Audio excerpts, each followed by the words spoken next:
नमस्कार मित्रांनो, आजच्या लेक्चरमध्ये आपण जे पोलीस बांधव डिपार्टमेंटल PSIची पूर्व परीक्षा पास झालेत त्यांच्यासाठी आता पूर्व परीक्षेचा लागलेला निकाल आणि तुमच्या मुख्य परीक्षेची तारीख या दरम्यानच्या काळामध्ये आपला प्राधान्यक्रम काय असला पाहिजे, एकूण आपल्या वाचनाचा फोकस कसा असावा किंवा आपलं जे मोठं पुस्तक आहे किंवा पॉकेट नोट्स आहेत तर त्याचं साधारणपणे रिव्हिजन कशा पद्धतीने व्हायला पाहिजेत या संदर्भात मी संपूर्ण डिटेल्स घेणार आहे या लेक्चरमध्ये। आणि जे विद्यार्थी पूर्व परीक्षा पास होऊ शकले नाहीत तर त्यांच्यासाठी पण पुढचा प्लॅन काय असेल या संदर्भात पण मी बोलणार आहे। तर मग परीक्षेचा दिनांक काय असेल या संदर्भात बऱ्याच लोकांना उत्सुकता आहे किंवा सध्या आता मग पूर्व परीक्षा पास झालोय पण मग आता आपल्याला सुट्टी टाकायची आहे का काही दिवस थांबायचं आहे हा निर्णय घ्यायचा आहे। तर या संदर्भात मी टप्प्याटप्प्याने बोलत राहणार आहे, पण आपल्या या लेक्चरचा सगळ्यात महत्त्वाचा फोकस हा आहे की आता तुमच्या पूर्व परीक्षेच्या निकालानंतर आणि मुख्य परीक्षेचा जो दिवस आहे हा जो काही कालावधी आहे हा कालावधी कसा सत्कारणी लावायचा आहे आणि प्रत्येक घटकाचा जास्तीत जास्त कार्यक्षमतेने कसा यूज करून घ्यायचा आहे त्या अनुषंगानं आपण आज बोलणार आहे। किंबहुना तुमचा स्कोर, यापूर्वी बऱ्याच लोकांनी मुख्य परीक्षा दिली असेल तर त्यांचा स्कोर कसा वाढला पाहिजे, मग तुम्ही तुमच्या अभ्यासामध्ये व्हॅल्युएशन कशी केली पाहिजे, तर त्या प्रत्येक गोष्टीबद्दल आज आपण बोलणार आहे।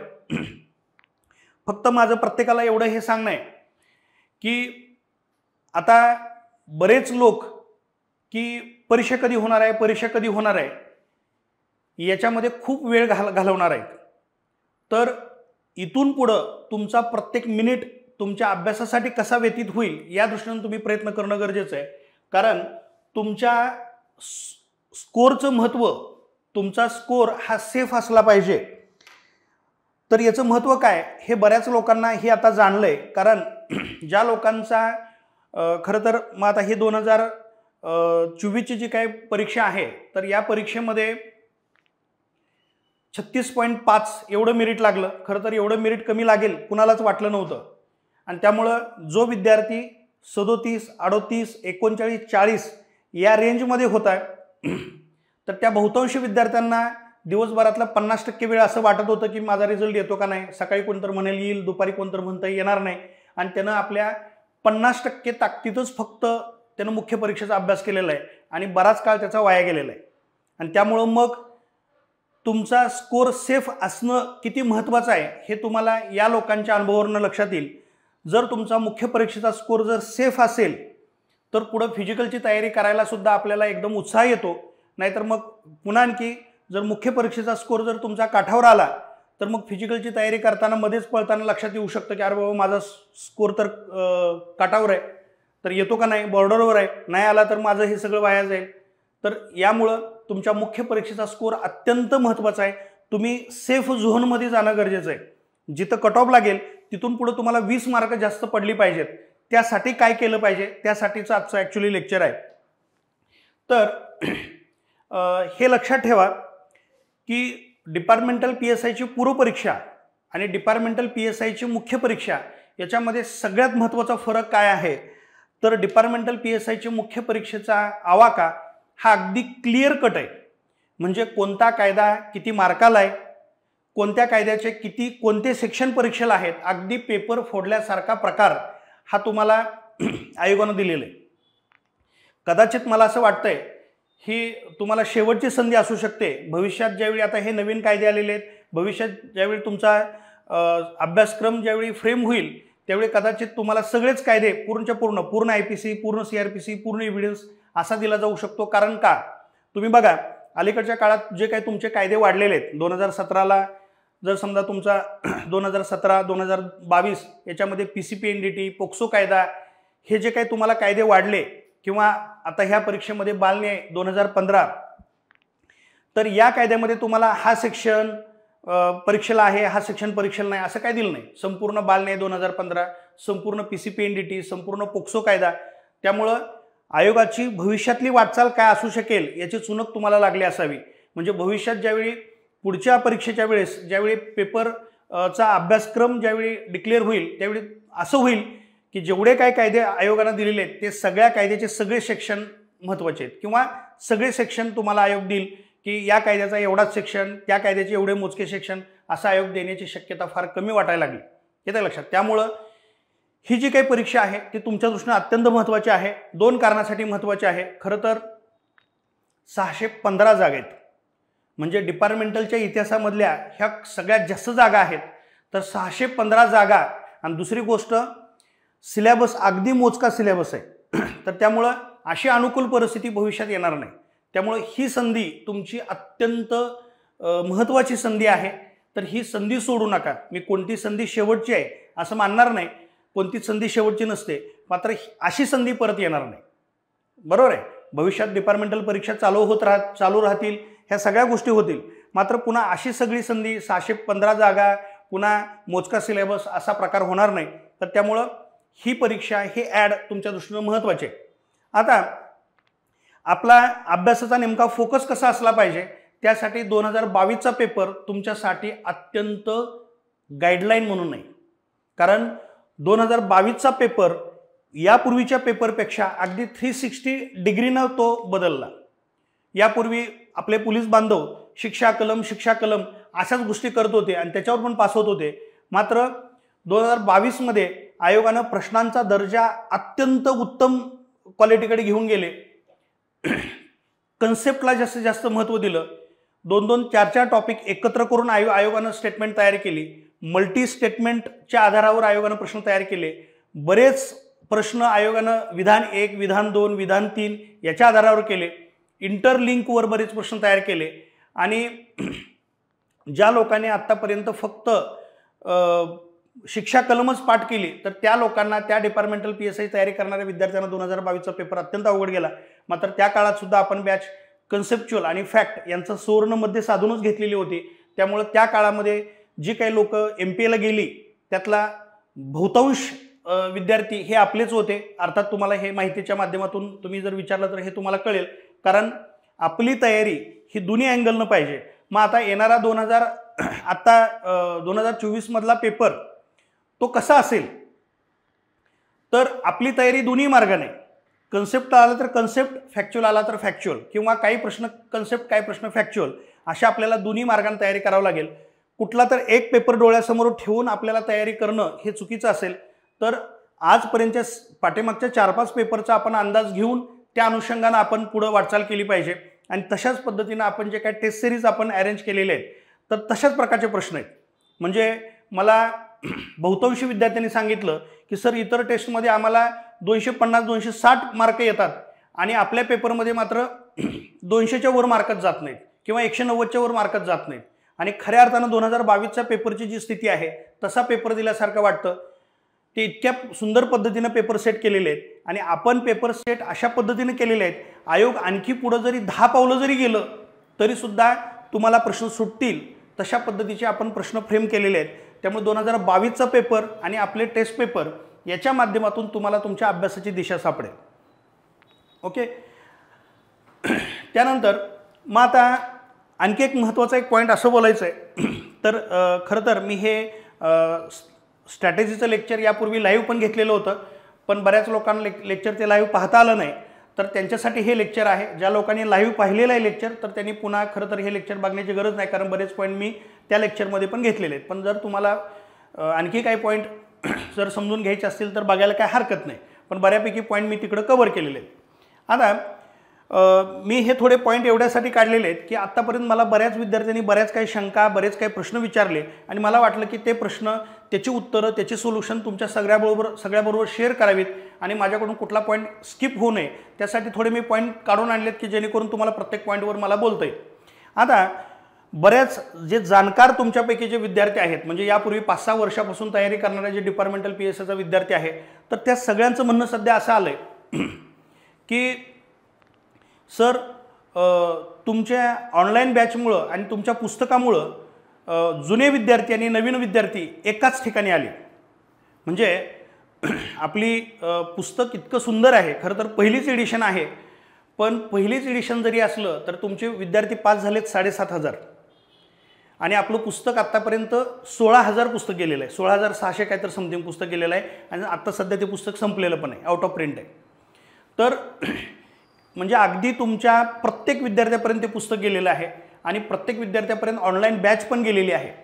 तर ऑनलाईन बॅचसुद्धा आपली जवळपास 6,800 6,700च्या दरम्यान काहीतरी गेलेली आहे. तर त्यामुळं आणि अजून पण रोज 50-60 ॲडमिशन होतात की जे विद्यार्थी इकडं तिकडं कुणी जर बॅच लावलेली होती, व्यवस्थित लक्षात आलं नाही किंवा पुस्तकाच्या माध्यमातून लक्षात आलं नाही बाबा हे सगळ्यात बेटर आहे, तर त्यामुळं अजूनसुद्धा मग ॲडमिशन चालू आहेत. मग ह्या सगळ्या माध्यमातून काय झालं की जो जुना विद्यार्थी आहे तर त्याचं म्हणणं असं आहे की सर आता कायद्यामध्ये मार्क वाढवण्याला स्कोपच राहिला नाही. त्यामुळं खरं तर मेरिट कोण ठरवेल तर राज्यघटना मेरिट ठरवेल आणि फॉरेन्सिक सायन्स मेरिट ठरवेल. कारण कायद्यामध्ये मार्क वाढवायला स्कोपच राहिला नाही. कारण तुम्ही सगळं ऑनलाईन बॅचमध्ये इतकं सुंदर पद्धतीनं दिलं आहे आणि तुम्ही तुमच्या पुस्तकाच्या माध्यमातून इतकं सुंदर पद्धतीनं दिलं आहे, आता त्याच्या पलीकडे आणखी जायचं अवघड आहे. आणि त्यामुळं हे पुस्तक आणि हे ऑनलाईन बॅच सध्या महाराष्ट्रातल्या प्रत्येक विद्यार्थ्यापर्यंत पोहोचली. त्यामुळं मग आता सगळे कायद्याच्या बाबतीत सगळे एकाच लेवलला आले. आणि मग आता आम्हाला जर समजा इतरांच्या तुलनेत पुढे जायचं आहे तर फॉरेन्सिक आणि राज्यघटनाच महत्त्वाचं आहे. पण विद्यार्थ्यांनो, असं जर तुम्ही विचार करत असाल तर तुम्ही चुकताय. का चुकताय ह्याचं उत्तर मी पुढे गेल्यानंतर सांगणार आहे. का बघा, गोष्ट याच्यामध्ये अशी आहे की जर तुम्ही फॉरेन्सिक आणि राज्यघटनेचा विचार करायचा झाला, खरं तर मी राज्यघटना शिकवतो, पण जरी मी फॉरेन्सिक शिकवत नसलो तरीसुद्धा फॉरेन्सिक सायन्स हा माझा काही विषय नाही, पण तरी पण जर तुम्ही जे विद्यार्थी यापूर्वी डिपार्टमेंटल PSI पास झालेले आहेत, समजा 2022मध्ये जे विद्यार्थी डिपार्टमेंटल PSI पास झालेले आहेत त्यांना जर तुम्ही विचारलं हे फॉरेन्सिक सायन्समध्ये जे काही 20 प्रश्न आहेत, scientific aids to crime investigation, forensic science आणि फॉरेन्सिक मेडिसिन, हे एकूण जे 20 प्रश्न आहेत, तर कितीही चांगला अभ्यास असला तर तुम्हाला इथं जास्तीत जास्त 12 मार्क पडतात, 12 किंवा 13 मार्क, त्याच्या पलीकडे जात नाही. आणि हा विषय इतका मोठा आहे की हा विषय आंतरराष्ट्रीय स्तरावरच आहे. बरोबर आहे. फॉरेन्सिक सायन्समध्ये ज्या काही गोष्टी आहेत तो आंतरराष्ट्रीय स्तरावरचा हा सायन्स विषय आहे. तो काय हा केवळ भारताशी निगडीत नाही आहे किंवा भारतापुरता सीमित नाही. आणि इतक्या घडामोडी, इतक्या काही गोष्टी याच्यामध्ये आहेत, इतकं काही सायंटिफिक टर्म्स आणि एवढ्या काही गोष्टी आहेत. तुम्ही ह्या फॉरेन्सिक सायन्समध्ये PhD जरी केली तरीसुद्धा तुम्हाला 20 पैकी 20 मार्क पडू शकत नाहीत. हे लक्षात ठेवा. म्हणजे कितीही तुमचा वरच्या लेवलचा अभ्यास असला तरी तुम्हाला 12-13 मार्कापर्यंत तुम्ही थांबता. आता राज्यघटना, खरं तर मग आता ठीक आहे, फॉरेन्सिक मी शिकवत नसलो तर राज्यघटनेच्या बाबतीत पण खरं तर आम्ही ज्यावेळी डायरेक्ट MPSCच्या पोरांना ज्यावेळी सांगतो त्यावेळी त्यांना सांगतो की इतर कोणत्याही विषयापेक्षा तुमचा हक्काचा विषय कुठला आहे? राज्यघटना. तुमचा हक्काचा विषय कुठला आहे? राज्यघटना. पण डिपार्टमेंटल PSIला मात्र मी सांगतो की या राज्यघटनेची मात्र फक्त बेसिक चौकट पूर्ण करा. एक बेसिक चौकट पूर्ण करा. ती बेसिक चौकट असते म्हणजे काय हे तुम्हाला आयोगाच्या प्रश्नावरून पण लक्षात येईल, पण मी राज्यघटनेबद्दल पुढे जाऊन बोलतोय. जर तुम्ही 2022मध्ये जे काही विद्यार्थी डिपार्टमेंटल PSIच्या माध्यमातून PSI झाले त्यांना जर विचारलं तर ह्या 15 प्रश्नापैकी 10 ते 12 प्रश्न तुमचे बरोबर आलेले आहेत. जास्तीत जास्त 12 प्रश्न बरोबर आलेले आहेत. कारण राज्यघटनेची व्याप्ती बरीच मोठी. म्हणजे जर तुम्ही बघितलं की सगळे जे कायदे आहेत, सगळे मेजर कायदे, मायनर कायदे, गुन्हे अन्वेषण एकत्रित 115 मार्क 115 मार्क आणि 115 प्रश्न आणि 230 मार्क. तर 115 प्रश्नांसाठी आपलं जर पुस्तक तुम्ही बघितलं, प्रश्न जर बाजूला काढले तर केवळ कंटेंट जर बघितला तर केवळ कंटेंट 300-325 पानांचा कंटेंट आहे. 325 पानामध्ये 115 प्रश्न क्लिअर होत आहेत, 230 मार्क कव्हर होत आहेत. आणि राज्यघटनेचं तुम्ही कितीही छोटं पुस्तक घेतलं तरी राज्यघटनेला तुम्हाला प्रश्न आहेत 15, मात्र तुम्हाला इथं मार्क आहे, प्रश्न आहेत 15, मात्र तुम्हाला किमान 300-350 पानं वाचावं लागतात. येतं लक्षात. त्यामुळे ह्या दोन्ही विषयाच्या बाबतीत मी सांगेल तुम्हाला एक जी काही या विषयाची चौकट आहे तेवढी चौकट पूर्ण करा. चौकट पूर्ण करा म्हणजे काय, आजपर्यंत आलेले आयोगाचे प्रश्न बघा, त्याच्या आधारावर अभ्यास करा.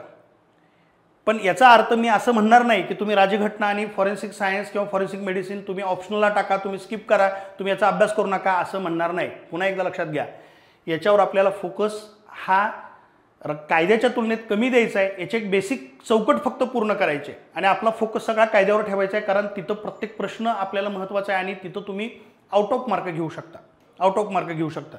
तर मग ह्या दोन्हींच्या बाबतीत तुम्हाला सांगितलं इथले एक बेसिक चौकट पूर्ण करायचे. येते का लक्षात.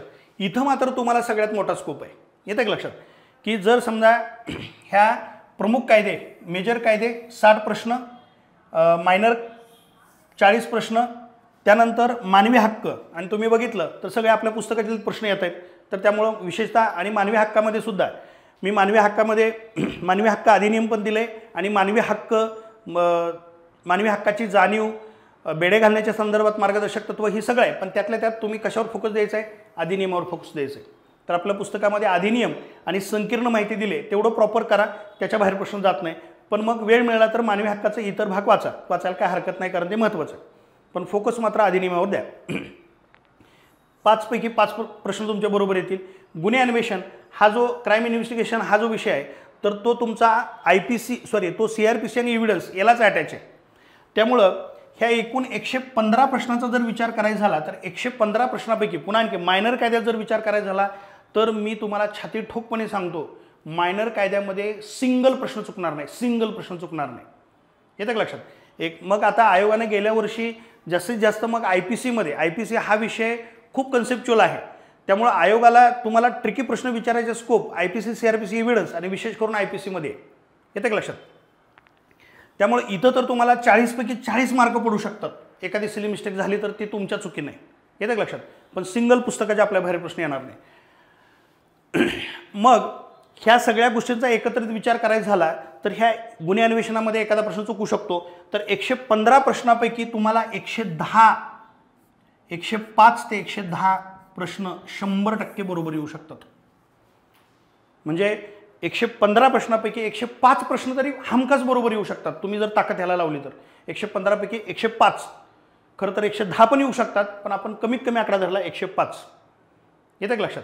105 म्हणजे 105 प्रश्न म्हणजे 210 मार्क झाली, किंवा 110 प्रश्न म्हणजे 220 मार्क झाली. विचार करा, राहिले तुम्हाला आणखी इकडं तिकडं 20-30 राहिलेल्या एकूण प्रश्नामध्ये, म्हणजे एकूण राहिलेल्या 70 मार्कामध्ये तुम्हाला 30 जरी मार्क आली तरी सुद्धा तुम्ही 100% पास आहे. म्हणजे कट ऑफच्या पुढे 20 मार्क आहे आणखी. त्यामुळे इथं तुम्हाला 105 ते 110 मार्क पडली पाहिजेत. आणि मित्रांनो, यावर्षी बहुतांशी लोकांचे स्कोर हे अत्यंत वरच्या स्टेजला असणार आहेत. आणि हे तुम्ही सगळी जाणता, कारण प्रत्येकाला एकदम छोट्याखानी पुस्तक इतकं मिळालं, सुंदर पुस्तक मिळालं आहे. आणि खरं तर पहिलीच एडिशन आहे.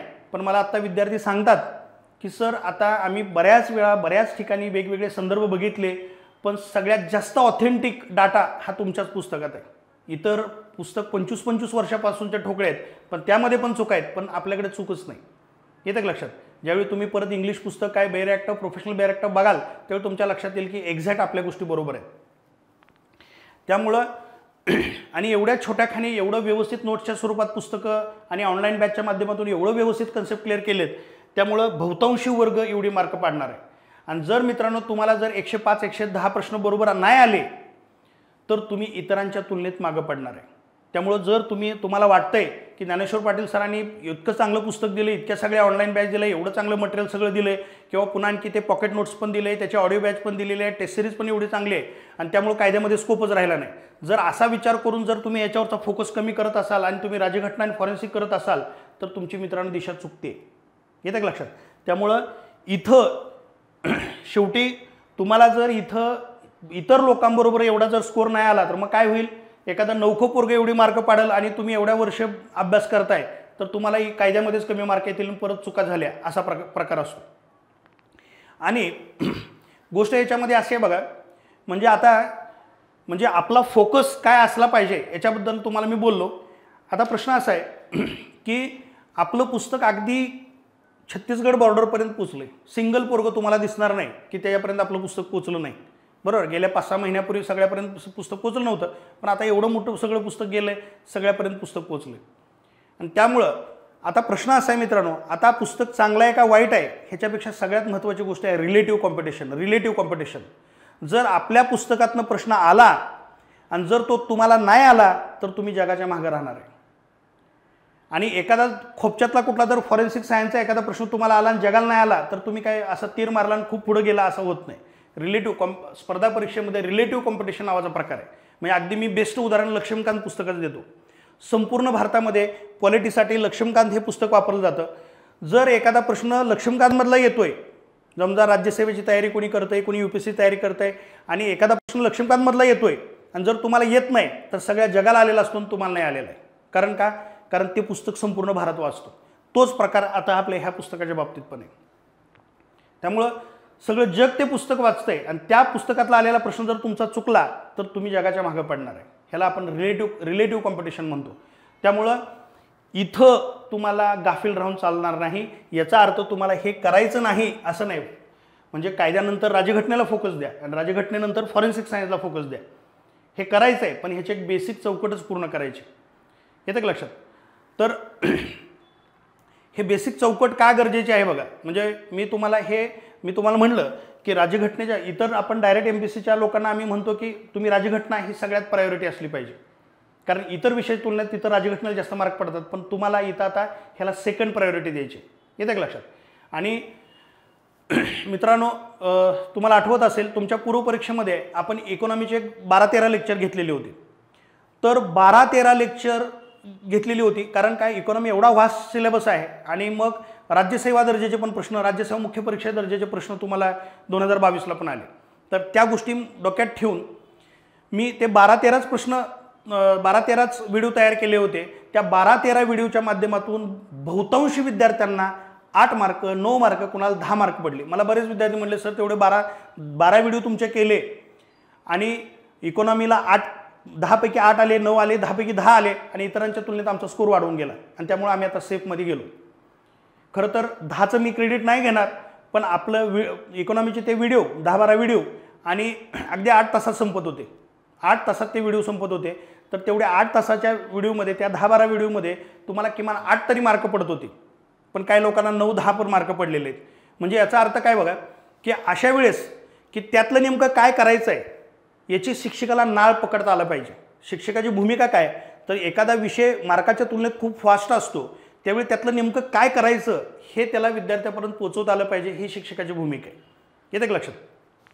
कायद्यामध्ये तर आपण प्रत्येक सेक्शन करतोय तिथं आपल्याला काय स्किप करता येणार नाही. पण राज्यघटनेमध्ये मात्र तुम्हाला बेसिक चौकट क्लिअर करावी लागेल. त्या संदर्भात बघा मी तुम्हाला सांगेल, खरं तर मी यापूर्वी पण हे बोललेलो होतो पण परत एकदा सांगेल की मूलभूत हक्क हे सगळ्यात जास्त महत्त्वाचं आहे. मूलभूत हक्क हे सगळ्यात जास्त महत्त्वाचं आहे. खरं मोठं पण आहे हे थोडं मूलभूत हक्क. तुलनेनं मार्गदर्शक तत्व आणि मूलभूत कर्तव्य तर अगदी 2-3 पानाचंच आहे. तर हे जे 3 घटक आहेत तर माझं तुम्हाला प्रत्येकाला सांगणं आहे, जर तुम्हाला इतरांच्या तुलनेत पुढे जायचं असेल तर मूलभूत हक्क, मार्गदर्शक तत्व आणि मूलभूत कर्तव्य हे 3 घटक लक्ष्मीकांत पुस्तकातनं करायचे. कारण लक्ष्मीकांत पुस्तकामध्ये शेवटी खटले पण दिलेले आहेत. या नवीन एडिशनमध्ये मी तर बरेच लोकांनी परत विचारलं सर पुस्तकाचं नाव नीट सांगा. तर मग लक्ष्मीकांतमध्ये परत शेवटी खटले पण दिलेले आहेत. त्या खटल्यामध्ये काय करायचं? संपूर्ण राज्यघटनेवर खटले आहेत पण तुम्ही काय करायचं? जे खटले हे मूलभूत हक्कावर आहेत, जे खटले मूलभूत हक्कावर आहेत तेवढे खटले करायचे. तिथं प्रत्येक लक्ष्मीकांतमध्ये दिलं आहे. एखाद्या विशिष्ट खटल्याचं नाव दिलं आहे आणि ते कुठल्या आर्टिकलवर आहे? आर्टिकल 19वर आहे, 18वर आहे, 17वर आहे. येतं का लक्षात? एखादं ह्या मूलभूत हक्काच्या बाहेरच्या पण घटकावर खटले आहेत पण ते करू नका. जे मूलभूत हक्कावर जे खटले तिथं सरळ प्रत्येक खटल्याच्या हेडिंग खाली तो खटला कुठल्या आर्टिकलवर आधारित आहे. तर 12 ते 35 जे आर्टिकल आहेत तर त्याच्या आधारात असलेले खटले तेवढे करा. जर त्याच्या बाहेर खटला आला तर कुणालाच येणार नाही. येतं का लक्षात? त्यामुळं मग त्या खटल्याचा विचार करू नका. तर एवढं प्रॉपर करा. पुन्हा आणखी असतं काय बघा, बऱ्याच वेळा काही प्रश्न हे मेरिटचे प्रश्न नसतात. आपण म्हणतो काही प्रश्न हे मेरिटचेच प्रश्न नाहीत. उदाहरणार्थ मला बरीच लोक म्हणली तर ते सचिन जाना विरुद्ध पश्चिम बंगाल हे खटले कुठनं करायचे? 2022मध्ये IPC सेक्शन 307 आणि 326 कॅपिटल A वर तो सचिन जाना विरुद्ध पश्चिम बंगाल हा खटला आला. बरेच विद्यार्थी त्याच्या मागे लागले, असे खटले कुठनं येतात, असे खटले कुठले येतात. मित्रांनो, असे प्रश्न हे तुमचे मेरिट ठरवत नसतात. असे प्रश्न कुणालाच येत नाहीत. एखाद्याला आला तर त्याचं लॉजिक लागलेलं असतं. येते लक्षात? तुम्ही जर अशा प्रश्नाच्या मागे धावाल तर तुम्ही सोपे प्रश्न चुकवाल. मित्रांनो, तुम्ही जर ज्या विद्यार्थ्यांनी यापूर्वी मुख्य परीक्षा दिलेल्या आहेत त्यांनी जर स्वतःचा पेपर काढला आणि बघितलं कुठले माझे प्रश्न चुकलेले आहेत आणि असे कोणते प्रश्न चुकलेत की जे मला स्टँडर्ड पुस्तकात सापडत होते, माझे रिव्हिजन नसल्यामुळं किंवा ते मी न केल्यामुळे ते मला आले नाहीत. येतं लक्षात? सचिन जाना विरुद्ध पश्चिम बंगाल तुम्हाला कुठंच सापडणार नाही किंवा सापडला तर अशा ठिकाणी सापडेल ते जर तुम्ही करत गेला तर इकडचे 50 मार्क जातील, एक नाही 50 मार्क जातील. येतं का लक्षात? त्यामुळं जे स्टँडर्ड पुस्तकामध्ये आहे तेवढं प्रॉपर व्यवस्थित करायचं. त्याच्या आधारावर सुद्धा तुमच्या लक्षात येईल. जर तुम्ही यापूर्वी जर 2022चा पेपर दिला असेल तर तुमच्या लक्षात येईल, जर स्टँडर्ड पुस्तक जरी प्रॉपर केलं तर तुम्हाला 250-260 स्कोर आला असता. 250-260 स्कोर आला असता म्हणजे कट ऑफपेक्षा तुम्ही 20-30 मार्कांपुढे गेला असता. आपण या गोष्टीचा विचार करत नाही. आपण काय करतो, कुठला एखादा हटके प्रश्न आलाय, तो प्रश्न तुम्हाला पैकीच्या पैकी मार्क पडू नयेत म्हणून अशा प्रकारचे प्रश्न विचारलेले असतात. तुम्ही जर त्या प्रश्नाच्या मागे धावाल तर तुमची दिशा चुकेल. अलग लक्षात. त्यामुळे आपली दिशा काय असली पाहिजे हे कळलं पाहिजे. आता जे डायरेक्ट MPSC करणारे विद्यार्थी आहेत तर त्यांना हा अप्रोच आहे, पण डिपार्टमेंटल PSIचा विद्यार्थी तेवढं त्याला कारण डायरेक्ट MPSC करणारा विद्यार्थी आहे किंवा UPSC करणारा विद्यार्थी आहे, प्रत्येक महिन्याला प्रत्येक 10-15 दिवसाला वेगवेगळ्या परीक्षा देतोय आणि त्यामुळे त्याच्या अभ्यासाचा आवाका, त्याचा अप्रोच एवढा चांगला डेव्हलप झाला आहे, त्याला कळतंय कशावर फोकस द्यायचा आणि कशावर फोकस द्यायचा नाही. स्मार्ट वर्क काय करायचं त्याला कळतंय. पण डिपार्टमेंटलचा पोलीस बांधव जो आहे तर तो आता ड्युट्या सांभाळून आपला संसार सांभाळून अभ्यास करतोय, त्यामुळे त्याला त्या बिचाराला एवढा मोठा अप्रोच येऊ शकत नाही. पण किमान आमच्यासारखे तरी लोक हा अप्रोच देणं गरजेचं आहे. आमच्यासारख्या लोकांनी तरी हे जागं करणं गरजेचं आहे, नाहीतर मग कितीही वाचलं तर दिशा भरकटणार आहे. येतं का लक्षात? त्यामुळं त्या प्रश्नाकडे जायचं नाही. येतं का लक्षात? जे प्रश्न मेरिट न ठरवणार आहेत त्याचा विचार करायचा नाही. जे तुम्हाला स्टँडर्ड पुस्तकातून सापडणार आहेत त्याच्यावर फोकस करायचा. 100% कट ऑफच्या पुढे तुम्हाला 20-30 मार्क जास्त पडणार आहेत, 20-30 मार्क जास्त पडणार आहेत. त्यामुळं अशा वेळी जे गुलतं पालतं झालं तरी तुमचा रिझल्ट आहे. त्यामुळे 100% तुम्ही एकदम उत्साहात फिजिकल करणार आणि याच वर्षी तुम्ही MPLA ट्रेनिंगमध्ये जाऊन तुम्ही PSI पदावर रुजू होणार आहे. तर त्यामुळे हे 3 टॉपिक तुम्ही M. लक्ष्मीकांतचं इंग्लिशमध्ये पुस्तक आहे, मराठीमध्ये पण पुस्तक आहे. मराठीतलं पुस्तक घ्या. जर तुम्हाला इंग्लिश नको वाटतंय तर मराठीतलं पुस्तक घ्या. मॅग्रॉइलचंच त्यांनी मराठीत ट्रान्सलेशन केलेलं आहे. नवीन अलीकडची एडिशन घ्या. शेवटी खटले वगैरे प्रॉपर दिलेले आहेत मराठीच्या पुस्तकामध्ये सुद्धा. तर त्यातले तुम्ही मूलभूत हक्क, मार्गदर्शक तत्व आणि मूलभूत कर्तव्य एवढं करायचं आणि शेवटचे खटले करायचे. मग बाकीचे टॉपिक आहे ते तुम्ही एखाद्या छोट्या पुस्तकातनं केलं तरी चालेल. संघराज्य, त्याचे राज्यक्षेत्र किंवा आपल्याकडे दिलेले नोट्समधनं केलं तरी चालेल. संघराज्य, राज्यक्षेत्र त्याच्यावर एखादा प्रश्न येऊ शकतो, नागरिकत्वावर एखादा प्रश्न येईल, घटनादुरुस्तीवर एखादा प्रश्न येईल, न्यायालयावर एखादा दुसरा प्रश्न येतो, राष्ट्रपती राज्यपाल याच्यावर एखादा प्रश्न येतो, घटनात्मक आयोगावर एखादा प्रश्न येतो. तर पण आपला फोकस जास्तीत जास्त मूलभूत हक्कावर पाहिजे आणि 2 नंबर मार्गदर्शक तत्व, 3 नंबर मूलभूत कर्तव्य एवढं करा. खूप काही मटेरियल मोठं नाही आणि वेळ आहे अजून. येतं का लक्षात? तर प्रॉपर व्यवस्थितपणे हे करा. तर म्हणजेच तुम्ही ह्या पॉलिटीची किंवा राज्यघटनेची एक विशेष जी काही चौकट आहे ती चौकट पूर्ण केली. आता याच्या बाहेर वेगळं काय करायची गरज नाही. तुमचा फोकस हा पुन्हा पुन्हावर पाहिजे, हा पुन्हा पुन्हा कायद्यावर पाहिजे. येतं का लक्षात? मी हे पुन्हा पुन्हा का सांगतोय, कारण बऱ्याच जे जुने जाणते विद्यार्थी आहेत त्यांचा थोडा फोकस चुकल्यासारखा मला वाटायला लागला, म्हणून मला हे बोलायची गरज आहे. आणि मी वैयक्तिक बऱ्याच लोकांना बोललोय, पण आता हे त्यांच्या मनात ज्या शंका आहेत तर त्या तुमच्यापर्यंत पोहोचवणं माझं काम आहे, म्हणून हे तुम्हाला पण सांगितलं. तर पुन्हा आणखी एक गोष्ट याच्यामध्ये अशी सांगायची आहे की बऱ्याच मग आता तुमचं अभ्यासाचं नियोजन कसं असायला पाहिजे. जर समजा तुम्ही जर सगळे व्हिडिओ पूर्ण बघून झालेले आहेत, पण अर्थात बऱ्याच जे काही जुने विद्यार्थी आहेत त्यांचा एवढा चांगला अभ्यास होता की ते सुरुवातीच्या काळात म्हणत होते सर नाही आम्हाला आता फक्त तुमच्या पुस्तकाचीच गरज आहे, व्हिडिओची गरज नाही. पण नंतर कुणाकडे तरी त्यांनी ते व्हिडिओ बघितले, मित्राकडे बघितले आणि जवळपास सगळ्या जुन्या विद्यार्थ्यांनी आपली बॅच बघून घेतली. येतं का लक्षात? त्यामुळं ज्यांनी कुणी बॅच बघितली नाही, एखादा तरी टॉपिक, एखादा तरी प्रकरण कुणाच्या तरी मोबाईलमध्ये बघा, म्हणजे तुमच्या लक्षात येईल तुम्ही नेमकं आहे कुठं आणि परीक्षेची नेमकी गरज काय. आपल्याला वाटतं मला सगळ्या गोष्टी कळतात, क्लिअर आहेत, पण मग खरंच तुम्ही त्या परीक्षेच्या लेवलपर्यंत आहे का नाही हे बघण्यासाठी मी तुम्हाला साधं सोपं उदाहरण सांगतो. उदाहरणार्थ समजा IPC आहे. IPCचं एक प्रकरण 16 आणि प्रकरण 17 तुम्हाला अत्यंत महत्त्वाचं आहे. तर काय करा, कुठल्याही विद्यार्थ्यानं जर ऑनलाईन बॅच घेतलेली आहे आपली, तर तिथलं IPC मधलं प्रकरण 16 आणि प्रकरण 17 बघा, म्हणजे तुम्हाला कळेल तुम्ही काय समजताय आणि नेमकं परीक्षेची गरज काय. आणि मग ठरवा की ते व्हिडिओ बघायचेत का नाही. कारण परत वेळ गेल्यानंतर असं नको व्हायला की सगळंच होतं माझ्याकडं, पगार आहे, एवढा सगळा पैसे आहेत, सगळ्या गोष्टी आहेत, वेळ होता आणि मी बघितलंच नाही. येतं लक्षात? आणि मात्र तुमचे विद्यार्थी पास झाले 7,500, पण आपली बॅच जवळपास 6,700 6,800 पर्यंत विद्यार्थ्यांनी घेतलेली आहे. पण काय घेतलेल्यापैकी बरेच विद्यार्थी, काही विद्यार्थी फेल पण झालेले असतील, प्रिलिम नापास पण झालेले असतील, किंवा नापास म्हणता येत नाही पण प्रिलिमचा कट ऑफ क्लिअर नसल्यामुळे ते बाहेर पण पडले असतील. त्यामुळे पास झालेल्या प्रत्येक विद्यार्थ्यांनी लक्षात ठेवा की किमान बघा तरी की बाबा आपण कुठं आहे, ही नेमकं परीक्षेची गरज काय. येतं लक्षात. म्हणजे आजही तुमचा निकाल लागल्यानंतर रोज 50-60 ॲडमिशन होतात. कारण का, त्यांनी बघितलं बाबा मी इकडे तिकडे कुठंतरी बॅच केली, पण ही परीक्षेची गरज वेगळी आहे, माझी काहीतरी दिशा भरकटते आहे, पुन्हा आणखी त्यांनी आपल्याकडे येऊन बॅच घेतलेली आहे. तर ते तुम्ही चुकू नये म्हणून फक्त घ्यायच्या अगोदर तुम्ही फक्त तुमच्या मित्राकडं एखादं प्रकरण, मी अगदी तुम्हाला सांगितलं IPC प्रकरण 16-17 हे महत्त्वाचे प्रकरण आहे, ते बघा. म्हणजे तुमच्या लक्षात येईल की कन्सेप्च्युअल क्लॅरिटीच्या आयोगाची लेवल कुठं आहे ना आपली कुठं आहे. येतं लक्षात. जर समजा तुम्हाला वाटतंय यापूर्वी आपली सगळी बॅच तुम्ही प्रॉपर व्हिडिओ बघितलेले आहेत, सगळं बघायची गरज नाही, कुठं जर समजा एव्हिडन्स काय व्हिडिओ बघावे लागतात किंवा बालन्याय नवीन कायदा आहे तर त्याचे व्हिडिओ बघावे लागतात, तर ते व्हिडिओ बघा. सगळे व्हिडिओची गरज नसेल तुम्हाला तर. आणि त्यानंतर जर समजा साधारणपणे तुम्ही व्हिडिओ 1.5च्या स्पीडनं किंवा 1.75च्या स्पीडनं बघितला, 1 तास 1.5 तासामध्ये जेवढा तुमचा व्हिडिओ बघून होईल तर अगदी तो कंटेंट तुमचा 10-15 मिनिटातच वाचून होतो. आणि वाचताना काय करायचं, तो कंटेंट पुस्तकातनं वाचताना, कारण प्रत्येक शब्दाने शब्द मी PPTवर घेतलेला आहे ऑनलाईन बॅचमध्ये, त्यामुळे वाचताना तुमचा खूप मोठा वेळ जाणार नाही. आणि वाचताना काय करायचं, प्रत्येक पोटकलम वाचायचं, 1-2 सेकंद विचार करायचा काय सांगितलं आहे, पुन्हा पुढच्या पोटकलमाकडे जायचं.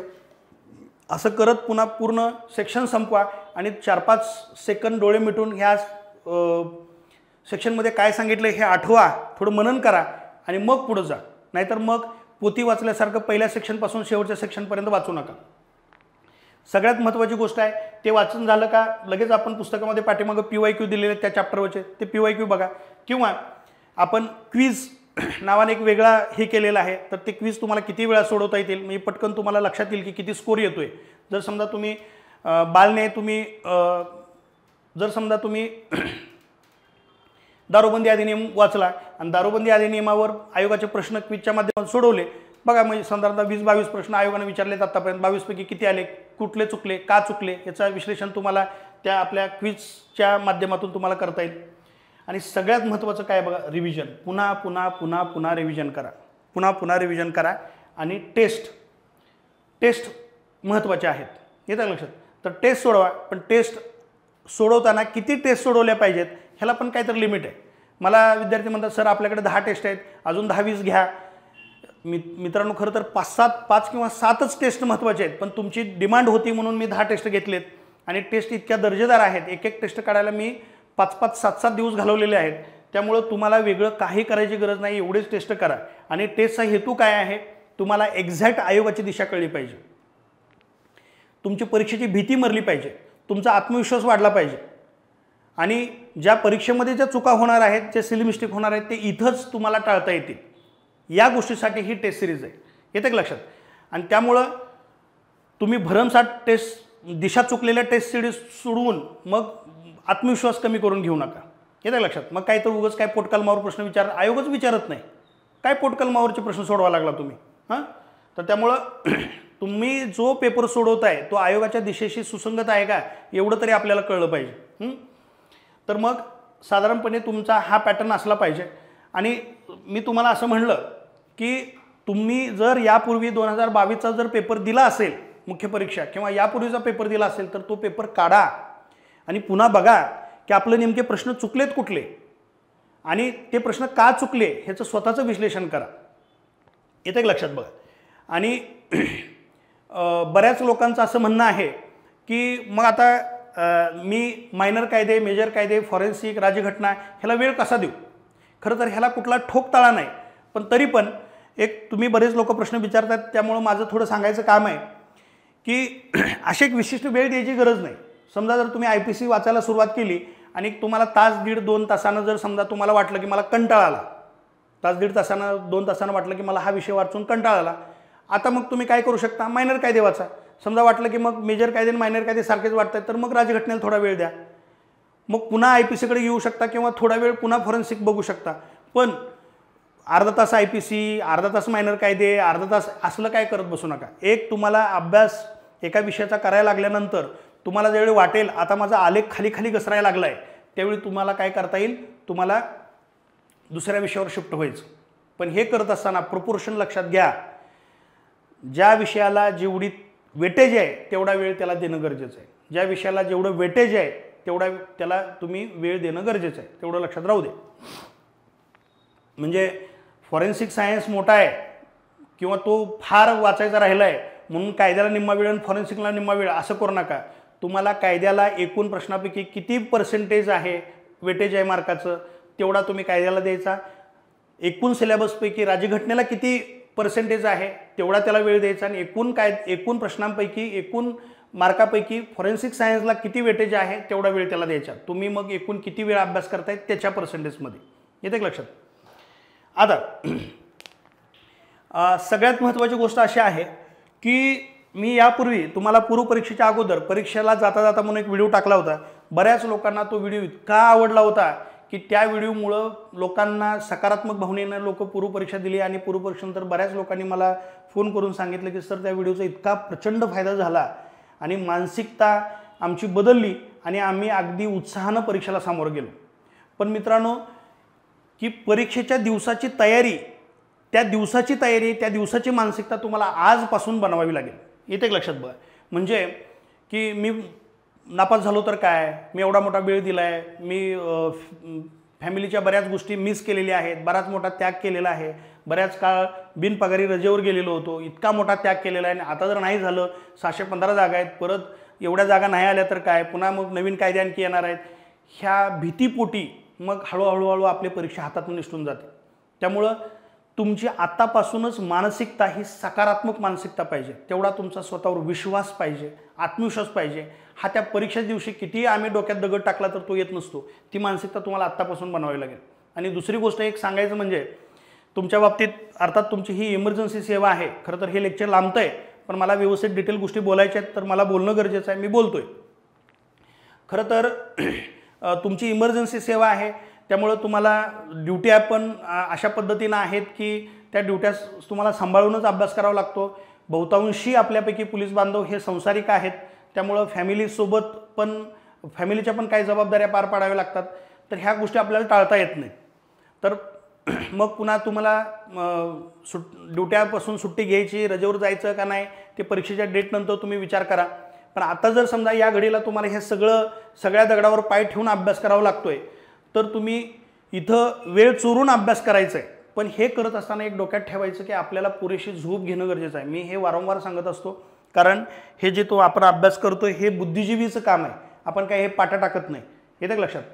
तर तुमच्या मेंदूला जेवढी शांतता, विश्रांती गरजेची आहे तेवढी देणं गरजेचं आहे. म्हणजे मग तुम्ही दिवसभर तुम्ही ताजेतवानं होऊन तुम्ही अभ्यास केला पाहिजे, तुम्ही उत्साहानं अभ्यास केला पाहिजे. एवढी पुरेशी झोप घेणं गरजेचं आहे. मग ती तुमची झोप तुमच्या शरीरानुसार 6 तास असेल, 7 असेल, 8 तास असेल, झोप प्रॉपर घ्या.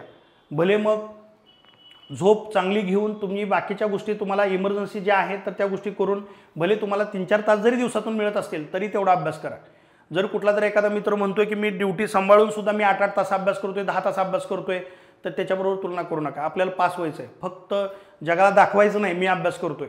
येतं लक्षात. तर ते रिटर्न तर व्हायला पाहिजे, ते ग्रास्प तर व्हायला पाहिजे. त्यामुळे ह्या सगळ्या गोष्टींची तुम्ही काळजी घ्या. येतं लक्षात. आणि पुन्हा आणखी प्रत्येकाची गोष्ट वेगळी आहे. तर तुमच्या ड्युट्याची परिस्थिती किंवा प्रत्येक तुम्ही जिथं काम करता तिथली प्रत्येकाची परिस्थिती, तुमचा बॉस, सगळी परिस्थिती वेगळी आहे. त्यामुळं या परिस्थितीमध्ये तुम्ही काय करणं गरजेचं आहे तर तुम्ही तुमचं बेस्ट द्या. आज तुम्ही किती व्यवस्थितपणे फ्रेश माइंडनं अभ्यास करू शकता तेवढं तुम्ही बेस्ट वेळ द्या. तेवढं तुमचं 100% द्या, तुमचं बेस्ट द्या. याच्या पलीकडे वेगळं काय करायची गरज नाही. किती तास काय हे नाही. मला आज जेवढा वेळ चुरून वाचता येतोय तेवढा व्यवस्थित वाचा.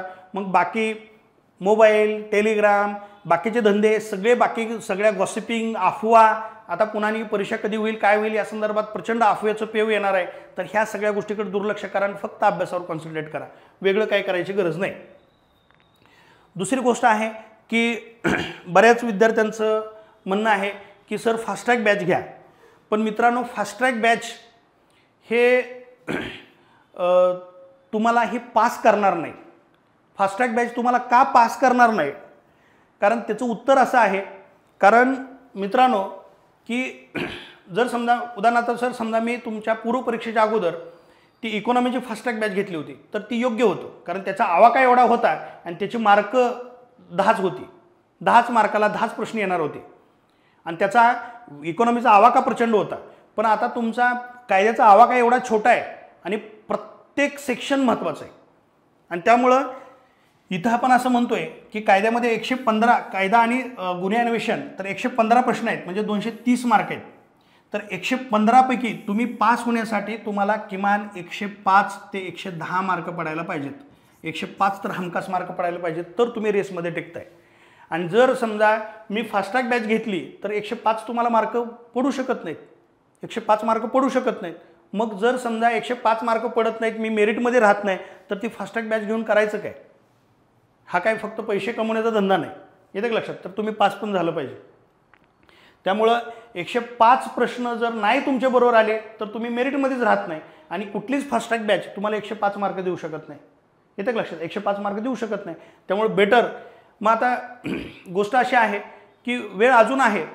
जर समजा तुम्हाला जर पुन्हा आणखी जर रिव्हिजन करायचं आहे तर तुम्ही काय करू शकता की समजा कायद्याचा जरी फक्त विचार करायचा झाला, जर समजा या संपूर्ण कायदे साधारणपणे एक 65 घड्याळी तासांची बॅच आहे, तर कायद्यांचा जर विचार करायचा झाला तर मग रोज तुम्ही 4 तास जरी व्हिडिओ बघितले 1.5च्या स्पीडनं रोज 4 तास व्हिडिओ बघितले तर 15 दिवसाचं तुमची बॅच बघून होते. मग पूर्ण बॅच व्यवस्थितपणे बघा, 100% रिझल्ट आहे, येतं का लक्षात? आणि मग ह्या बॅचची पण क्वालिटी, पुस्तक, टेस्ट सिरीज हे इतकं मी ह्या सगळ्या गोष्टीत जीव ओतला आहे, इतकं सुंदर आहे. मी माझा अख्खा जीव ह्या टेस्ट सिरीजमध्ये पण ओतला आहे, ऑनलाईन बॅचमध्ये पण ओतला आहे आणि पुस्तकात पण ओतला आहे. म्हणून हे एवढ्या मोठ्या प्रमाणात एवढं सगळं तुमच्यापर्यंत पोहोचलेलं आहे. तर त्यामुळं याचा 100% तुम्ही फायदा घ्या आणि मग तुम्ही टार्गेट 250 प्लस जाऊ शकाल, 250 प्लस जाऊ शकाल. तर त्यामुळं फास्ट्रॅक बॅच जर समजा तरी तुमच्यापैकी काही बांधव म्हणतात की सर नाही तरी पण फास्ट्रॅक बॅच घ्या, तर मी घेईल. पण मित्रांनो, फास्ट्रॅक बॅच तुम्हाला पास करणार नाही, फास्ट्रॅक बॅच तुम्हाला पास करणार नाही, हे लक्षात राहू द्या. आणि जर समजा तुम्हाला काही महत्त्वाच्या गोष्टी कमी वेळेत जर वाचायच्या असतील तर मग हे आपलं पॉकेट नोट्सचं आहे. खरं तर तुमच्याच डिमांडच्या आधारावर मी हे पॉकेट नोट्स काढलेलं आहे. तर पॉकेट नोट्स हे जे पुस्तक आहे, तर हे ऑडिओ बॅच आहे, पण हे जे काही पुस्तक आहे पॉकेट नोट्स छोटं आपलं, तर तुम्हाला जर एका दिवशी सुट्टी मिळाली तर तुम्ही सकाळपासून रात्रीपर्यंत एका दिवसात ते पुस्तक अख्खं वाचून घेऊ शकाल. एवढं ते व्यवस्थित कमीत कमी कंटेंटमध्ये खूप चांगला महत्त्वाचा सगळा मॅटर दिलेला आहे. त्यामुळं ते तुम्ही करू शकता जर समजा तुम्हाला महत्त्वाचा कंटेंट कमीत कमी वेळेत संपवायचा असेल तर. पण लक्षात ठेवा, ते जे काय आपलं छोटं पुस्तक आहे, हे जे काय आपलं छोटं पुस्तक आहे, हे छोटं पुस्तक कदाचित तुम्हाला 80 ते 90 प्रश्न पण बरोबर आणून देईल. म्हणजे 115 प्रश्नापैकी जर तुम्हाला 80-90 प्रश्न पण बरोबर आणून देईल. पण मित्रांनो, ते 80-90 प्रश्न अर्थात एवढ्या छोट्या पुस्तकामध्ये 80-90 प्रश्न मिळवणं ही मोठी गोष्ट पण आहे. पण 80-90 प्रश्न मिळून पण काय उपयोग आहे? 80-90 प्रश्न बरोबर येऊन तुम्ही मेरिटमध्ये राहणारच नाही. पण ह्याचा काय गरजेचं आहे, हे कमीत कमी वेळेत तुमचं पुन्हा रिव्हिजन होतं आहे.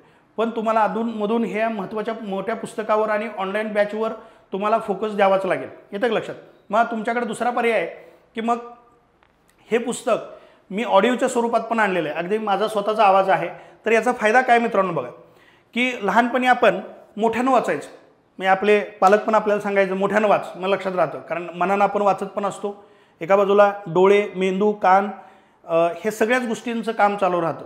म्हणजे मनानं पण आपण वाचत असतो आणि दुसऱ्या बाजूला आपण आवाजाच्या माध्यमातून कानावर पण ते शब्द पडत असतात मोठ्यानं वाचल्यानंतर. त्यामुळं आपली लक्षात राहण्याची जी कार्यक्षमता आहे ती 70% वाढत असते, लक्षात राहण्याची कार्यक्षमता 70% वाढत असते. पण आता परिस्थिती अशी आहे की आपण लहान राहिलेलो नाही किंवा आजूबाजूच्या परिस्थितीचा विचार केला तर आपण मोठ्यानं वाचू शकत नाही. आणि मोठ्यानं वाचलं तर आपली प्रोडक्टिव्हिटी कमी होती. मोठ्यानं आपण वाचलं तर आपण आपली ताकद ती बोलण्यामध्येच जाते आणि त्यामुळे आपण जास्त वेळ वाचू शकत नाही. तर त्यासाठी तुमच्याकडे हा पर्याय म्हणजे हे ऑडिओ बॅच आहे. तर ह्या बॅचमध्ये मी हायलाईटमध्ये पण करून दिलेलं आहे. म्हणजे जर तुम्ही मोबाईल समोर ठेवला किंवा टॅब समोर ठेवला तर मी ते एक एक ओळ हायलाईट करत बोलत गेलेलो आहे. त्यामुळे तुम्हाला समोर स्क्रीनवर पण तुम्हाला ते अक्षर पूर्ण पुस्तकातले ॲज इट इज दिसतील आणि ऐकत पण राहाल. म्हणजे तुम्हाला तुमची लक्षात राहण्याची कार्यक्षमता 70% वाढू शकते. किंवा बऱ्याच वेळा तुम्हाला वाटतं की बाबा कुठंतरी बंदोबस्त आहे, वेळ वाया चालला आहे, कानात हेडफोन टाकून फक्त ऑडिओसुद्धा ऐकू शकता. आणि इथं मी जे कलमं आहेत, शिक्षा आहेत, जे महत्त्वाचा कंटेंट आहे, कालावधी आहे, कुठं एखाद्या गोष्ट आयोग पुन्हा विचारण्याजोग आहे, तर तो कंटेंट मी 2-2 वेळा वाचलेला आहे. त्यामुळं रिपीट वाचल्यामुळं दोनदा वाचल्यामुळं ते पटकन तुमच्या लक्षात राहतं. एकदा एखादा कालावधी वाचला पुन्हा वाचला, एखादा कलम एकदा वाचलं पुन्हा वाचलं, पटकन ते तुमच्या मेंदूत कॅच होतं. त्या पद्धतीने ही बॅच मी फ्रेम केलेली आहे. अगदी ही ऑडिओ बॅच सगळा मेजर मायनर कायदे एकत्र म्हणलं तर तुम्ही 1.5च्या स्पीडनं जर ऐकलं तर अगदी 8 तासात अख्खाचे अख्खे कायदे तुमचे पूर्ण होतात, 8 तासात. पण हे महत्त्वाचा कंटेंट तुम्हाला पुन्हा पुन्हा वाचावं लागेल. मग याच्यामध्ये दुसरी गोष्ट काय बघा, मग तुम्ही नेमकं फोकस कसा द्यायचा आहे, फोकस नेमका कसा द्यायचा आहे, ह्या मोठ्या पुस्तक आणि छोटं पुस्तक जे आहे तर याचा रेशो कसा असला पाहिजे. तर हे मोठं पुस्तक जर तुम्ही एकदा वाचलं तर हे पॉकेट नोट्स तुम्ही 5 वेळा वाचा. रेशो कसा असला पाहिजे, 1:5. म्हणजे जर समजा हे मोठं पुस्तक तुम्ही पुढच्या 10 दिवसामध्ये वाचताय, पुढच्या 10 दिवसामध्ये हे मोठं पुस्तक एकदा वाचताय. मी 10 दिवस का म्हणतोय, कारण समजा तुमच्या सध्या ड्युटी आहेत, हे सगळं समजा एकूण 10 दिवसामध्ये तुम्ही हे मोठं पुस्तक वाचताय. अगदी 300 पानं आहेत, प्रश्न बाजूला काढला तर 300 पानाचं पुस्तक आहे, 300-325 पानाचं पुस्तक आहे. समजा हे तुम्ही 10 दिवसात वाचताय, तर त्या 10 दिवसामध्ये हे पुस्तक वाचत असताना तुम्ही हे पुस्तक 5 वेळा वाचलं पाहिजे. म्हणजे हे पुस्तक एकदा वाचताना हे पुस्तक 5 वेळा वाचलं पाहिजे, किंवा एकदा वाचून पूर्ण झाल्यानंतर हे 5 वेळा वाचा, असं प्रमाण ठेवा. कारण हे महत्त्वाचा सगळा क्रक्स मी ह्यात काढून दिलेला आहे, महत्त्वाचा सगळा क्रक्स यात मी काढून दिला आहे. बऱ्याच विद्यार्थ्यांचं अशा कमेंट आहेत, सर हे पुस्तक इतकं सुंदर दिलेलं आहे, इतका आनंद होतोय, पण दुःख एवढंच आहे की हे पुस्तक केवळ फक्त माझ्याकडे नाही, संपूर्ण महाराष्ट्राकडे आहे. येतं लक्षात. पण प्रत्येकानं ह्याचा इतकं सुंदर आहे तर लुटणं तुमचं काम आहे. येतं लक्षात. हे ग्रास्प करणं तुमचं काम आहे. तर बालने तर एकदम सुंदर पद्धतीने दिलं आहे. खरं तर बालने याच्यामध्ये पण टाकलेलं आहे नवीन एडिशन, म्हणजे नवीन जे पुस्तक आणलं. पण ज्या विद्यार्थ्यांनी जुनं पुस्तक घेतलं होतं तिथं बालने जुना होता, तर बालने तुम्हाला वेगळं काही बघायची गरज नाही, इतकं सुंदर दिलं आहे. आणि मी ह्या सगळ्या पुस्तकामध्ये ज्या आयोगानं विचारलं आहे त्याला मी कलर पण केलेलं आहे, म्हणजे कशावर फोकस द्यायचा कशावर फोकस द्यायचा नाही हे पण कळतं आहे. खरं तर बालने अधिनियम 2015 पहिल्यांदाच तुम्हाला सिलेबसला आलेला आहे, पण त्याच्यावर आयोग कुठं फोकस देऊ शकतं तर तो भाग मी पण कलर केलेला आहे. तर ह्या सगळ्या गोष्टीचा तुम्ही फायदा घ्या. आता दुसरी गोष्ट अशी आहे की बऱ्याच लोकांचं जे म्हणणं आहे की सर तुम्ही 10 टेस्ट घेताय पण आणखी एक 10 टेस्ट वगैरे घ्या. पण मित्रांनो 10 टेस्टच खूप झाल्या. इतकं व्यवस्थितपणे एक एक टेस्ट इतकी सुंदर पद्धतीने तयार केलेली आहे, तर 10च टेस्ट व्यवस्थितपणे सोडवा आणि तुमचा कंटेंट, तुमचा जे फोकस आहे तर त्या कंटेंटचं पुन्हा पुन्हा रिव्हिजन करा. येतं का लक्षात, रिव्हिजन करा. आणि ह्या दुसरं एक महत्त्वाचं सांगायचं गोष्ट अशी आहे की ती परत मी विसरेल, पण एक सांगायची गोष्ट अशी आहे की तुमचा स्कोअर कसा वाढेल, तुम्ही अटेम्प्ट किती करायला पाहिजे, कुठले प्रश्न सोडवायला पाहिजे, कुठले प्रश्न सोडवल्यानंतर तुमचा फायदा आहे किंवा इतरांच्या तुलनेत तुम्ही पुढे जाऊ शकता. एक रिस्क मॅनेजमेंट म्हणून एक 20 ते 22 मिनिटाचा मी व्हिडिओ घेतलेला आहे. रिस्क मॅनेजमेंट म्हणून एक 20 ते 22 मिनिटाचा मी व्हिडिओ घेतलेला आहे. तर तो व्हिडिओ प्रॉपर बघा. ह्या कोर्समध्येच व्हिडिओ टाकलेला आहे आणि तो व्हिडिओ मी ओपन ठेवलेला आहे. जरी तुम्ही ही टेस्ट सिरीज जरी विकत नाही घेतली, परचेस नाही केली, तरीसुद्धा तुम्हाला हा व्हिडिओ दिसेल. तर बऱ्याच पोलीस बांधवांनी मला सांगितलं की सर की हा व्हिडिओ बघितल्यानंतर आम्ही जुने पेपर पण तुमचे काढले प्रिंट करून आणि पुन्हा त्या आन्सर शीटवर, रिस्क मॅनेजमेंटच्या आन्सर शीटवर सोडवले आणि नेमकं कळलं की नेमका कसा स्कोर वाढवायचा. येतं लक्षात. अटेम्प्ट कसा वाढवायचा, अटेम्प्ट कुठल्या प्रश्नाचा करायचा, याचं सुंदर विश्लेषण मी ह्या व्हिडिओमध्ये केलं आहे. हा व्हिडिओ प्रत्येकानं बघा, 100% 1,00,000% फायदा होईल. येतं लक्षात. आणि हे आपली जी टेस्ट सिरीज आहे ती ऑफलाईन पण आहे, ऑनलाईन पण आहे. पण ऑफलाईन मात्र फक्त पुण्यामध्येच आहे. आणि इथलं ऑनलाईन जरी तुम्ही घेतली तरीसुद्धा तुम्हाला पेपर PDF दिली जाईल, तर तो तुम्हाला प्रिंट काढून तुम्हाला सोडवता येईल. डिस्कशन मात्र ऑनलाईन आहे. तर हे प्रश्न आणि त्याचं डिस्कशन ऑनलाईन स्वरूपात मी स्वतः घेतलेलं आहे, कायदे, राज्यघटना आणि मानवी हक्काच्या बाबतीत. आणि आरती बिरोले मॅडम आहेत, तर त्यांनी फॉरेन्सिक सायन्स आणि फॉरेन्सिक मेडिसिनचे प्रश्न काढलेत आणि त्याचं डिस्कशन घेतलं आहे. त्याचा तुम्हाला प्रचंड फायदा होईल. आणि या टेस्टमधले जे काही प्रश्न आहेत, तर आयोगानं जे 2022चा प्रश्नपत्रिका जी तयार केली तर ती डोळ्यासमोर ठेवून त्याच्याही पुढं आणखी 10 पावलं पुढे गेलेलो आहे. म्हणजे आयोग त्याच्याही पुढं जर गेलं तर कुठंपर्यंत जाऊ शकतं, तर त्याचा तुम्हाला अंदाज येऊ शकतो. आणि एक्झॅक्ट तुम्हाला सिंगल प्रश्न त्यात सापडणार नाही की तुमचा आत्मविश्वास कमी होण्यासाठी उगीच माझं या विषयामध्ये मी नेट आहे, या विषयामध्ये माझा 5 वर्षाचा माझा कायद्याचं ग्रॅज्युएशन आहे, 12वी नंतर मी 5 वर्ष कायदा केला आहे, त्यानंतर मी 2 वर्ष LLM केलं आहे, त्यानंतर मी नेट परीक्षा याच्यातली पास आहे, माझा UPSC ऑप्शनल लॉ होता. त्यामुळं मग मला काहीतरी वेगळं माहीत आहे म्हणून तुम्हाला काहीतरी वेगळं तुम्हाला कोंडीत पकडायचं आणि काहीतरी हटके प्रश्न विचारायचा, तुम्हाला येऊ द्यायचं नाही, असला प्रकार केला नाही.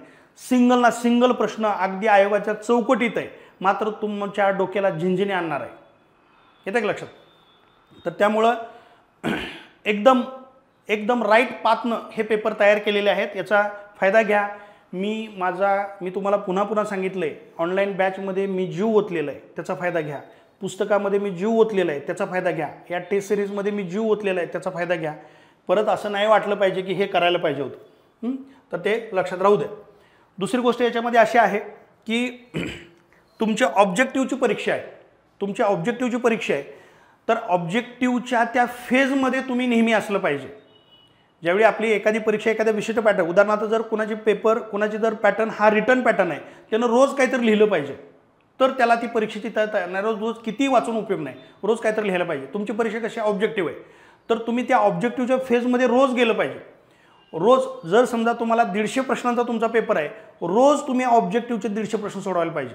म्हणजे एक्झॅक्ट रोज टेस्ट सिरीज सोडवायला पाहिजे असं नाही माझं म्हणणं, पण मग समजा आयोगाचे प्रश्न आहेत, तर आयोगाचे प्रश्न रोज तुम्ही 100-150 प्रश्न सोडवायला पाहिजेत. मग आता जर याच्यासाठी आपण हे PYQ क्विज म्हणून घेतलेलं आहे, जवळपास 5000+ प्रश्न आहेत. याच्यामध्ये फक्त कायद्याचेच प्रश्न नाहीत, तर संपूर्ण कायदे, फॉरेन्सिक आणि राजघटना हे सगळ्याचे प्रश्न आहेत, मात्र आयोगाने विचारलेलेच प्रश्न आहेत. जर आयोगाचे प्रश्न तुम्ही पुन्हा सोडवताय, तर यातनं तुमची दिशा पण भरकटणार नाही आणि त्या ऑब्जेक्टिव्हच्या प्रश्नांच्या फील किंवा त्या फेजमध्ये, त्या ऑब्जेक्टिव्हच्या त्या वातावरणामध्ये तुम्ही नेहमी राहाल आणि त्याचा 100% तुम्हाला फायदा होईल. लॉजिकच्या माध्यमातून तुम्हाला उत्तरापर्यंत पोहोचता येईल. आणि इथं मग काय करायचं, उदाहरणार्थ जर समजा तुम्ही कुठला एखादा मायनर समजा PCPNDT किंवा पोक्सो कायदा आहे, तर तो जर पूर्ण कायदा वाचला आणि तुम्ही काय करायचं, त्या पोक्सो कायद्याचे आयोगाचे जे प्रश्न आहेत ते पूर्ण सोडवायचे क्विजच्या माध्यमातून. सरळ पहिला प्रश्न सोडवला, पुढे गेला, पुढचा प्रश्न सोडवला. सगळे जर समजा एखाद्या कायद्यावर समजा 20-25 प्रश्न आहेत, तर त्या 25 प्रश्नापैकी किती बरोबर आले, किती चुकले, हे सुद्धा त्या सोल्युशनमध्ये गेल्यानंतर तुम्हाला कळतंय की प्रत्येक प्रश्न त्याचं डायरेक्ट उत्तर, आपले कुठले चुकले, कशामुळे चुकले, ह्याचं पण तुम्हाला स्वतःला ॲनालिसिस करता येईल. तर हे त्या दृष्टीनं हे अत्यंत महत्त्वाचं आहे. आणि याच्यामध्ये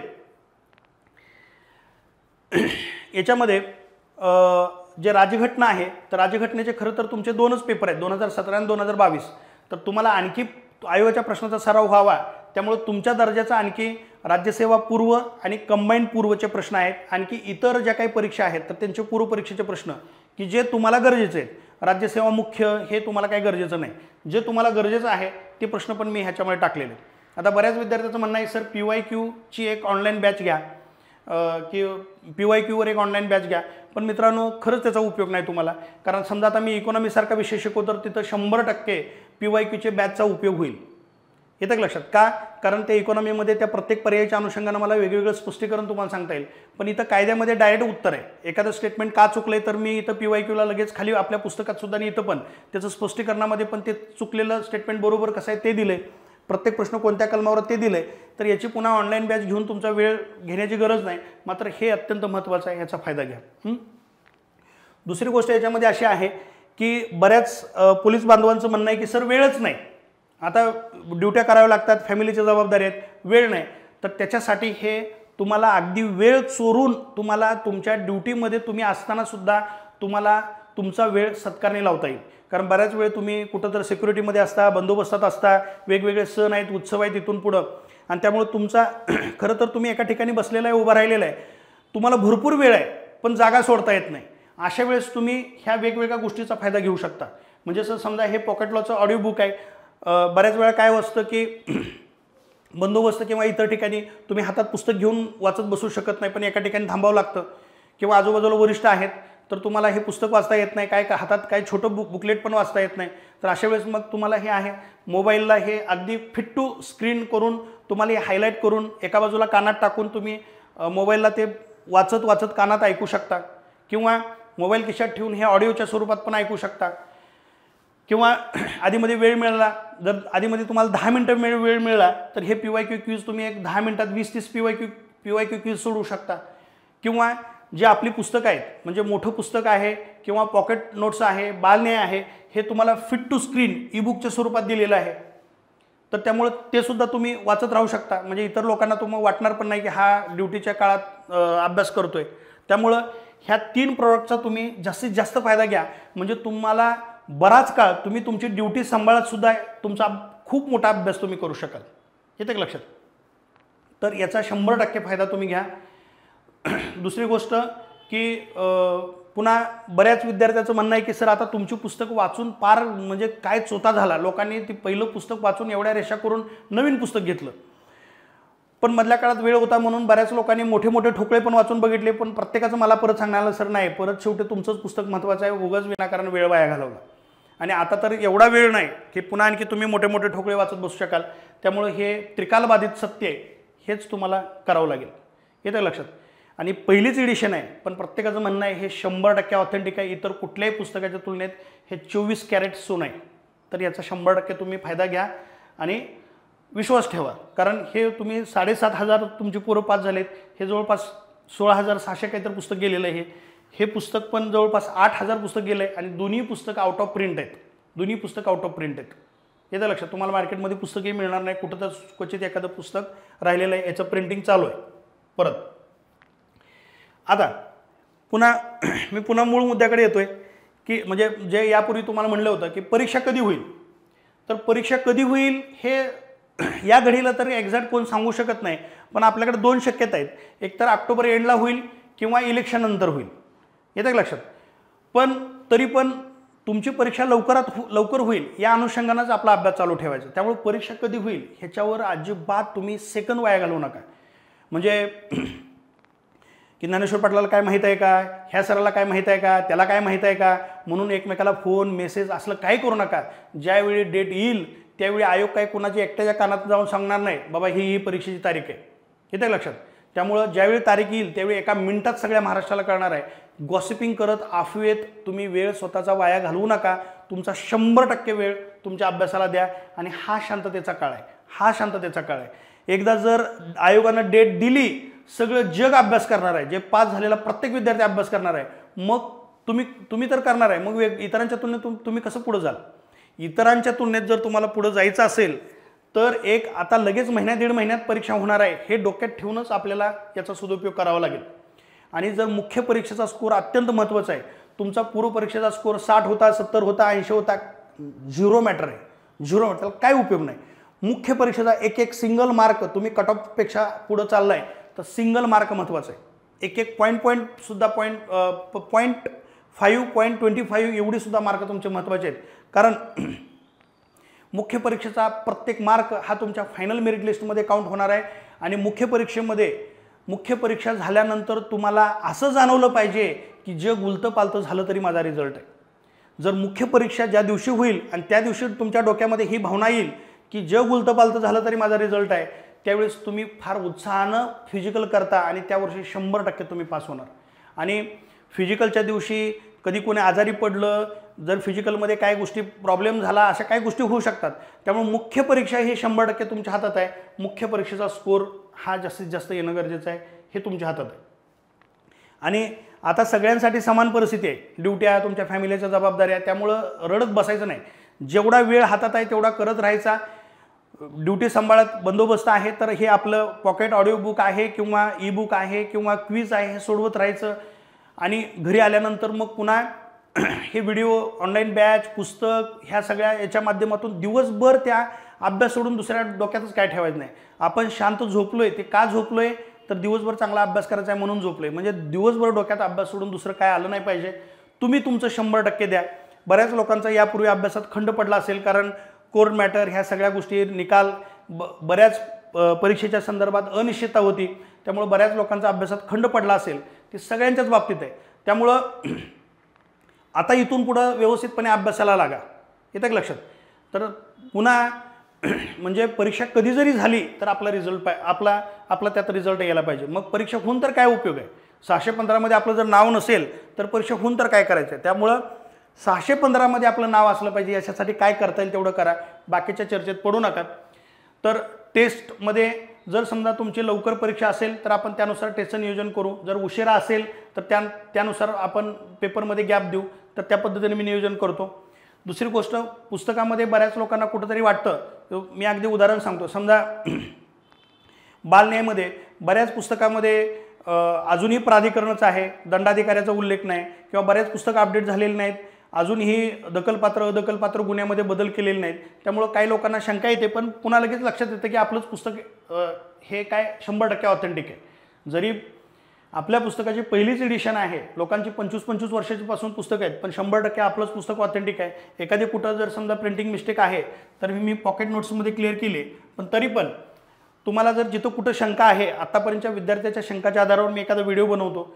2022च्या पेपरचं विश्लेषण करा असं पण काही विद्यार्थ्याचं म्हणणं आहे, त्याच्यावर एखादा मी व्हिडिओ बनवून आपल्या बॅचमध्ये टाकतो. इथून पुढं तुम्हाला जो शंका निरसनासाठी जो नंबर दिला आहे तर त्याच्यावर व्हॉट्सअप करा, कॉल करा, तर मी इथून पुढं नियमितपणे त्याचं शंका निरसन करत राहतोय. आणि नवीन खरं तर हे बहुतांशी लोकांना आता माहीत आहे, सगळ्यांना माहीत आहे की नवीन कायदे आपल्याला नाहीत परीक्षेला, पण तरी पण कोणतं म्हणतात सर नवीन कायदे येतील का, इलेक्शन नंतर परीक्षा गेली तर नवीन कायद्यावर काय प्रश्न येतील का. मित्रांनो, मी छाती ठोकपणे तुम्हाला सांगतो, नवीन कायदे येणार नाहीत. खरं तर अख्खा महाराष्ट्र कुजबूज करत होता की आता नवीन कायदे परीक्षेला येतील. त्या काळात मी तुम्हाला सांगितलं होतं की नवीन कायदे तुम्हाला परीक्षेला नसतील, ते का नसतील त्याचे कारणे 20 मिनिटाचा मी व्हिडिओ बनवला होता. तर पुन्हा एक्झॅक्ट मग सेम तशीच परिस्थिती आहे की नवीन कायदे येणारच नाहीत, येतं लक्षात. त्यामुळं नवीन कायद्याच्या कुठल्या कमिटीवर एखादा प्रश्न येऊ शकतो का काय, त्या संदर्भात मी एक 10-20 मिनिटाचा व्हिडिओ आपल्या ऑनलाईन बॅचमध्ये टाकतो की जेणेकरून एखाद्या रिकमेंडेशनच्या कमिटीवर एखादा प्रश्न आला तर तुमचं चुकू नये. त्यानंतर अपराधाच्या वर्गीकरणावर एखादा व्हिडिओ बनवा असं विद्यार्थ्याचं म्हणणं आहे, तर तेही बनवतो की जेणेकरून तुमच्या ते प्रॉपर कसं लक्षात ठेवायचं ते कळेल. त्यानंतर इथून पुढं अधूनमधून मी यूट्यूबला सुद्धा बरेच काही महत्त्वाचे व्हिडिओ घेऊन येणार आहे. आपलं हे चॅनल सबस्क्राईब करून ठेवा आणि इथून पुढं आपण नेहमी टचमध्ये राहू. तुम्ही तुमचा अभ्यास सोडू नका की प्रत्येक क्षण ना क्षण अभ्यासासाठी व्यतीत करा. तर इथून पुढं ह्या वेगवेगळ्या व्हिडिओच्या माध्यमातून आपण बोलत राहू, भेटत राहू. तोपर्यंत धन्यवाद.